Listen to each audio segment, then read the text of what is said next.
Good morning. I am Pooja Bhave from Iconic English Medium School. Today I am going to discuss a new topic, and that is a structure of anther. As we know that female part of the plant is a pistil, right? That is present in the flower. Similarly, the anther which is present into the flower, that is act as the male part. So today we have to discuss about the anther. If you observe the structure of the anther, this figure is called as a stamen. The stamen is nothing but that is the main part of the flower. If you observe this part, that is called as the anther. And this downside stalk-like structure, which is called as the filament. Now, if you observe this structure very carefully, you can see that here you can see a one lobe.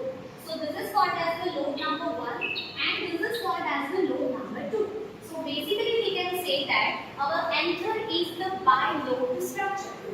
If we observe our anther in this first and the second lobe, if I cut my anther in this way, this is called as the transverse section. Right? So if I observe this anther under the microscope, I observe the figure just look like this. So you can observe the multiple layers in it. So there are a total 4 types of layers. One is the epidermis, which is the outermost layer, then endothecium, then middle layers, and the innermost layer, which is called as the tapetum. Now, what is the function of the epidermis? Just think like that, our body, right?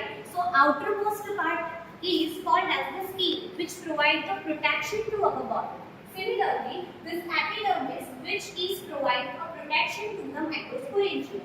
Endothecium, which is the single layered structure. As you can see over here, this outermost part, which is called as the epidermis, the inner part, which is called as the endothecium. This endothecium, that is the single layer, and that is the made up of a cellulose. Now, middle layers, you just highlight this word layers, just because of it contains a multiple layers, approximately 2 to 3 layers present over here.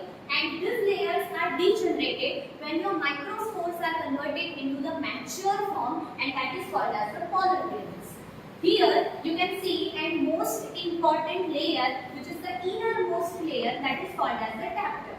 This tapetum is the multinucleated. Highlight this word. Multinucleated, it means your cell is containing a multiple nucleus. That's why we call that a multiple nucleus. And it contains this, all the contents are a dense and it has a dense cytoplasm. Because you observe these things under the microscope, you can easily see these tapetum cells are containing the dense cytoplasm. So this is the basic structure of the anther. I just hope you will get the idea of the structure of anther. Thank you.